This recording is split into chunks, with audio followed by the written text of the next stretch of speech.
നമസ്കാരം. Jyothiraj astrological YouTube ചാനലിൻ്റെ പുതിയൊരു വീഡിയോയിലേക്ക് എല്ലാ പ്രിയ പ്രേക്ഷകർക്കും സ്വാഗതം. കഴിഞ്ഞ 31 ദിവസങ്ങൾ ജനങ്ങളെ മുൾമുനയിൽ നിർത്തിയ ദിവസങ്ങളായിരുന്നു. ഇറാൻ്റെ പരമോന്നത നേതാവിൻ്റെ നിര്യാണത്തെ തുടർന്നുണ്ടായ സംഭവവികാസങ്ങൾ ഒരു ലോക മഹായുദ്ധത്തിലേക്കാണ് നീങ്ങുന്നത് എന്ന പ്രചാരണം ജനങ്ങളുടെ ഇടയിൽ വളരെയധികം ഭീതി സൃഷ്ടിച്ചിരുന്ന ദിനങ്ങളാണ്. ഈ ദിനങ്ങളാണ് ഇപ്പോൾ കടന്നുപോയത്. എന്നാൽ ഇറാൻ, ഇസ്രായേൽ, അമേരിക്ക എന്നിവരുടെ സംഘർഷം തുടങ്ങിയ അന്ന് തന്നെ എൻ്റെ പരിമിതമായ ജ്യോതിഷ വിജ്ഞാനത്തിൻ്റെ അടിസ്ഥാനത്തിൽ യുദ്ധം നീണ്ടു നിൽക്കില്ല എന്നും ഇതൊരു ലോകമഹായുദ്ധത്തിലേക്ക് നീങ്ങാനുള്ള സാധ്യത കുറവാണ് എന്നും അതിനുള്ള കാരണങ്ങളും വിശദീകരിച്ചുകൊണ്ട് ഞാനൊരു വീഡിയോ യൂട്യൂബിൽ അപ്ലോഡ് ചെയ്തിരുന്നു. യുദ്ധം നീണ്ടു നിൽക്കില്ല, അതിനുള്ള കാരണം ഇതാണ് എന്ന പേരിലായിരുന്നു ആ വീഡിയോ അപ്ലോഡ് ചെയ്തത്. വളരെ അപൂർവമായി മാത്രം ഒന്നിച്ച് സംഭവിക്കാറുള്ള ചില ദുര്യോഗങ്ങളാണ് പെട്ടെന്നൊരു യുദ്ധഭീതി സൃഷ്ടിച്ചത് എന്നും അവ ഏതൊക്കെയാണ് എന്നു മുതൽ ഈ ദുര്യോഗങ്ങളിൽ നിന്നും ഘട്ടം ഘട്ടമായി മുക്തിയുണ്ടാകുമെന്നും അതിൽ സവിസ്തരം പ്രതിപാദിച്ചിട്ടുണ്ട്.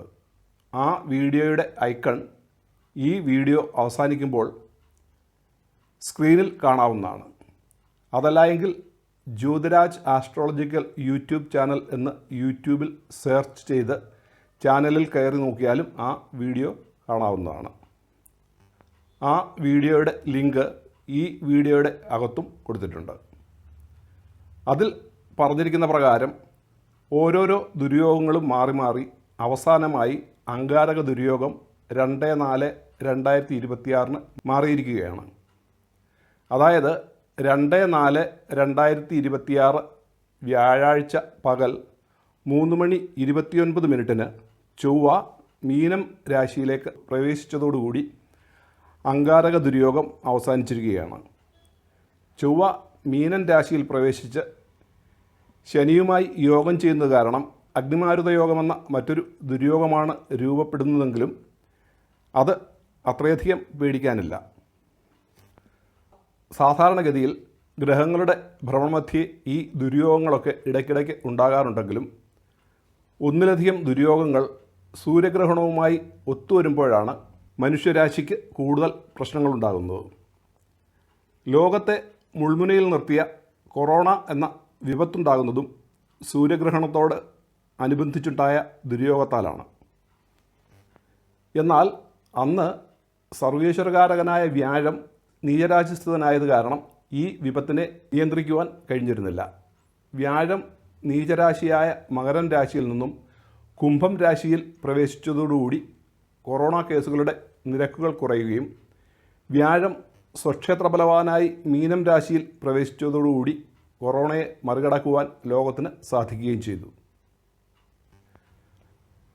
11/5/2026 ചൊവ്വ മീനം രാശി വിട്ട് മേടം രാശിയിലേക്ക് പ്രവേശിക്കുന്നതോടുകൂടി അഗ്നിമാരുത യോഗമെന്ന ദുര്യോഗവും അവസാനിക്കുന്നതാണ്. ഇനി ചൊവ്വയുടെ മീനം രാശിയിലേക്കുള്ള രാശിമാറ്റം മൂലം ചില നാളുകാർക്ക് നല്ല ഫലങ്ങൾ അനുഭവത്തിൽ വരാവുന്നതാണ്. അവ ഏതൊക്കെ നാളുകാർക്കാണെന്ന് നോക്കാം. ആദ്യമായി ഇടവക്കൂറിൽ വരുന്ന കാർത്തിക നക്ഷത്രത്തിൻ്റെ 2, 3, 4 പാദങ്ങൾ, രോഹിണി, മകയിരം നക്ഷത്രത്തിൻ്റെ 1, 2 പാദങ്ങൾ എന്നിവർക്കാണ് ചൊവ്വയുടെ മീനം രാശിയിലേക്കുള്ള രാശിമാറ്റത്തിലൂടെ ഇഷ്ടഫലങ്ങൾ കിട്ടാൻ പോകുന്നത്. ഇവർക്ക് ചൊവ്വ അതിൻ്റെ ഇഷ്ടഭാവമായ 11ാം ഭാവത്തിലേക്കാണ് മാറുന്നത്. അതിനാൽ ഇവർക്ക് സർക്കാരിൽ നിന്നുള്ള ആനുകൂല്യങ്ങളോ സർക്കാർ ജോലിയോ അഥവാ ജോലിയിൽ സ്ഥാനക്കയറ്റമോ കിട്ടാവുന്നതാണ്. ഇവരുടെ ധനസ്ഥിതി കൂടുതൽ മെച്ചപ്പെടും. ഭൂമി സംബന്ധമായ ക്രയവിക്രയത്തിലൂടെയോ അഥവാ കൃഷിയിലൂടെയോ കൂടുതൽ സാമ്പത്തിക നേട്ടങ്ങൾ ഉണ്ടാകും. ജനങ്ങളിൽ നിന്നുള്ള സഹായ സഹകരണങ്ങൾ വർദ്ധിക്കും. മിക്ക കാര്യങ്ങളിലും വിജയസാധ്യതയുണ്ട്. ഭാര്യ അഥവാ ഭർത്താവിൽ നിന്നും കൂടുതൽ സാമ്പത്തിക നേട്ടങ്ങൾ ഉണ്ടാകും. അവിവാഹിതരുടെ വിവാഹത്തിനും അനുകൂലമായ സമയമാണിത്. ദുഃഖങ്ങൾക്ക് ശമനം കിട്ടും. ദേഹസുഖം വർദ്ധിക്കും. ഐശ്വര്യം, സന്താനലാഭം എന്നിവയുണ്ടാകും. ബുദ്ധികൂർമ്മത വർദ്ധിക്കുകയും വ്യാപാര വ്യവസായങ്ങൾ വഴി കൂടുതൽ സാമ്പത്തിക നേട്ടങ്ങൾ കൈവരിക്കുകയും ചെയ്യും. സഹോദരങ്ങളിൽ നിന്നും സഹായ സഹകരണങ്ങൾ ഉണ്ടാകും. രണ്ടാമതായി, ചൊവ്വ ഇഷ്ടഫലങ്ങൾ പ്രദാനം ചെയ്യുന്നത് തുലാക്കൂറിൽ ജനിച്ച ചിത്തിര നക്ഷത്രം 3-4 പാദങ്ങൾ, ചോതി, വിശാഖ നക്ഷത്രത്തിൻ്റെ 1, 2, 3 പാദങ്ങൾ എന്നിവയിൽ ജനിച്ചവർക്കാണ്. ഇവർക്ക് ഈ സമയം സ്വപ്രയത്നത്താലും കളത്രം വഴിയും കൂടുതൽ സാമ്പത്തിക നേട്ടങ്ങൾ ഉണ്ടാകും. മത്സര ഇനങ്ങളിൽ കൂടിയോ ഭാഗ്യക്കുറിയിലൂടെയോ സാമ്പത്തിക ലാഭം ഉണ്ടാകും. ഭൂമി സംബന്ധമായ കോടതി വ്യവഹാരങ്ങൾ നടക്കുന്നവർക്ക് അതിൽ വിജയസാധ്യതയുണ്ട്. ധൈര്യവർദ്ധനവും ശത്രുപരാജയവും അനുഭവത്തിൽ വരും. ശാരീരിക ബലവർദ്ധനവും ഉണ്ടാകും. സ്വർണ്ണാഭരണങ്ങൾ, ചെമ്പുകൊണ്ടുള്ള പാത്രങ്ങൾ എന്നിവയുടെ ലാഭമുണ്ടാകും. ഭാര്യ അഥവാ ഭർത്തൃവീട്ടുകാരിൽ നിന്നുള്ള സാമ്പത്തിക നേട്ടങ്ങൾ ഉണ്ടാകും. മൂന്നാമതായി, ഇഷ്ടഫലങ്ങൾ അനുഭവത്തിൽ വരാവുന്നത് മകരക്കൂറിൽ ജനിച്ച ഉത്രാടം നക്ഷത്രം 2, 3, 4 പാദങ്ങൾ, തിരുവോണം, അവിട്ടം നക്ഷത്രത്തിൻ്റെ 1, 2 പാദങ്ങൾ എന്നീ നക്ഷത്രക്കാർക്കാണ്. ഇവർക്ക് ചൊവ്വ ഇഷ്ടഭാവമായ 3-ാം ഭാവത്തിലേക്കാണ് മാറുന്നത്. അതിനാൽ സ്വഗൃഹത്തിൽ വരുമാന വർധനവുണ്ടാവുകയും ഗൃഹനിർമ്മാണമോ ഗൃഹനവീകരണമോ തുടങ്ങുകയും ചെയ്യും. അമ്മ വഴിയോ സഹോദരങ്ങൾ വഴിയോ സാമ്പത്തിക നേട്ടങ്ങൾ ഉണ്ടാകാം. ഉന്മേഷവർദ്ധനവും ശാരീരിക സുഖവർദ്ധനവും ഉണ്ടാകും. വസ്തുവകൾ വാങ്ങുകയോ വീട്ടുപകരണങ്ങൾ വാങ്ങുകയോ ചെയ്യാം. കാർഷിക രംഗങ്ങളിൽ പ്രവർത്തിക്കുന്നവർക്ക് കൂടുതൽ ആദായ വർധനവുണ്ടാകും. ഈ സമയം പുതിയ വാഹനങ്ങൾ വാങ്ങുവാനുള്ള സാധ്യതയുമുണ്ട്. ശത്രുദോഷങ്ങൾ കുറയുകയും എല്ലാ കാര്യങ്ങളിലും ഉണർന്ന് പ്രവർത്തിക്കുകയും ചെയ്യും. സ്വഗൃഹത്തിൽ എന്തെങ്കിലും അഭിമാനകരങ്ങളായ സംഗതികൾ ഈ സമയം ഉണ്ടാകാം. മേൽപ്പറഞ്ഞ 3 കൂറുകാർക്ക് മാത്രമേ ചൊവ്വ മീനം രാശിയിലേക്ക് പ്രവേശിക്കുന്നത് മൂലം ചൊവ്വയെക്കൊണ്ട് നല്ല ഫലങ്ങൾ അനുഭവത്തിൽ വരികയുള്ളൂ. മറ്റു രാശികളിൽ ജനിച്ചവർക്ക് ചൊവ്വയെക്കൊണ്ട് എന്തെങ്കിലും ദോഷഫലങ്ങൾ അനുഭവത്തിൽ വരികയാണെങ്കിൽ സുബ്രഹ്മണ്യ ഭജനം, ഭദ്രകാളി ഭജനം എന്നിവ നടത്തുകയും ചൊവ്വയുടെ കീർത്തനങ്ങളോ ശ്ലോകങ്ങളോ ജപിക്കുകയും ചെയ്യുക.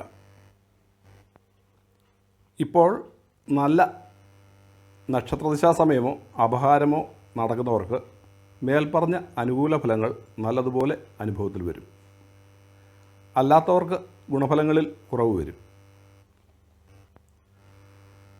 അതുപോലെ തന്നെ മറ്റ് ഗ്രഹങ്ങളുടെ ചാരവശാലുള്ള ഫലങ്ങൾക്കനുസരിച്ചും ഈ ഫലങ്ങളിൽ മാറ്റം വരാവുന്നതാണ്. ഇന്ന് ഈ വീഡിയോ ഇവിടെ നിർത്തുന്നു. ഈ വീഡിയോ ഇഷ്ടമായാൽ ലൈക്ക് ചെയ്യുമെന്നും ഇനിയും ഈ ചാനൽ സബ്സ്ക്രൈബ് ചെയ്യാത്തവർ സബ്സ്ക്രൈബ് ചെയ്യുമെന്നും ഈ വീഡിയോ മറ്റുള്ളവരുടെ അറിവിലേക്കായി ഷെയർ ചെയ്യുമെന്നും അടുത്ത വീഡിയോയുടെ മുന്നറിയിപ്പ് കിട്ടുന്നതിന് വേണ്ടി ബെല്ലൈക്കൺ അമർത്തുമെന്നും പ്രതീക്ഷിക്കുന്നു. മറ്റൊരു വീഡിയോയുമായി വരുന്നവരേക്കും എല്ലാവർക്കും ശുഭാശംസകൾ.